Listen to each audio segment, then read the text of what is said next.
What's up, everybody? This is Cool Game 24 here, and today I'm gonna bring to you my Assassin's Creed 3 review. Let me start off with the controls.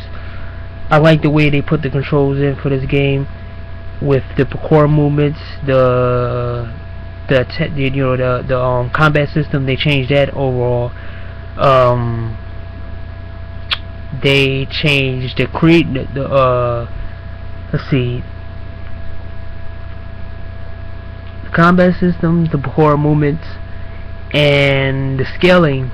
That's basically parkour, the climbing mechanics. They did that well, but sometimes the control fall apart when you're trying to press certain commands and it doesn't do what you pressed. It gets a bad delay. As far as the environments are realistic to the point where they have a summer, a spring, and a fall season. It rains and it snows, which could be good for combat and different types of strategies putting in the game. Overall story, the story is good when it comes down to it. If you have looked at history, and not only that, you have a main character who's half Native American, which, you know, entails that he already had some type of combat abilities before he became an assassin, and he brought his own brutality to the assassin techniques that he already had learned when he was a kid from his Native American side. Then you have the English side coming together with him with the assassins, where he can communicate with people outside his village and he can talk English.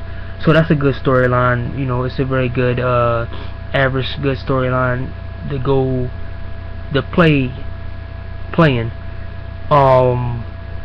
The new additions to this game, the environment, the homestead. You have to do a lot of work to make this homestead 100%. And this homestead goes from sequence to sequence, and I think the homestead hits its peak at sequence 8, I think. I'm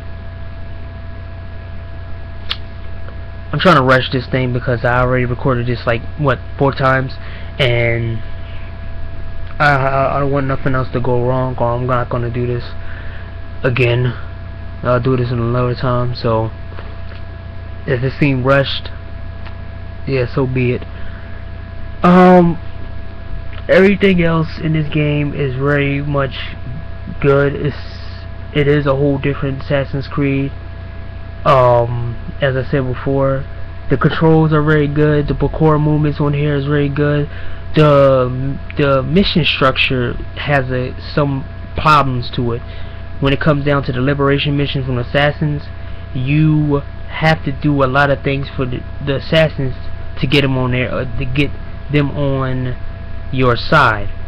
But they have special abilities, so it's somewhat of it worth it. But sometimes I ran into this problem. I don't know if you ran into this problem before, if you played the game.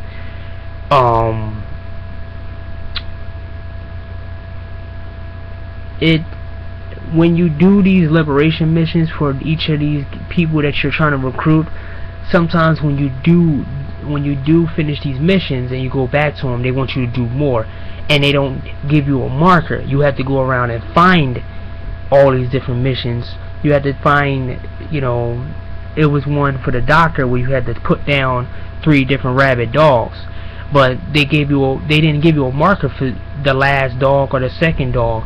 You had to go and find it. The blanket missions, when you had to burn the blankets, it was kinda, one of them was not marked, and I thought they was going to fix this problem from Assassin's Creed Revelations, because this is the same thing Revelations had. You had to go around looking for some side missions. But other than that, some of the other mission structures are good. You can pull off different things and have fun with different scenarios and different missions. But the weakness in one of the mission structures is the assassins, the recruit assassins. That mission structure is kind of flimsy, and then there's a couple other ones too. For the overall score, I mean, for to rent or buy, if you're casual, rent this game, because I'm not a casual, but I've seen casual play games before, and they like to rent games a lot and not pay the full price. So it's good for a weekend, for a 3-day weekend, you know, when you don't have friends to hang out with for all that other stuff. It's good for 3 days. The main missions are 20 hours, and the side missions are another 20. But I don't know, this is just me. If you don't want to put that much time into a game, especially with the homestead, and especially with making money, because you actually have to literally work to get more money in this game, then I suggest you rent it. If you do buy it, this game will last about, you know, a couple of months if you are casual. Now I'm talking to the hardcores.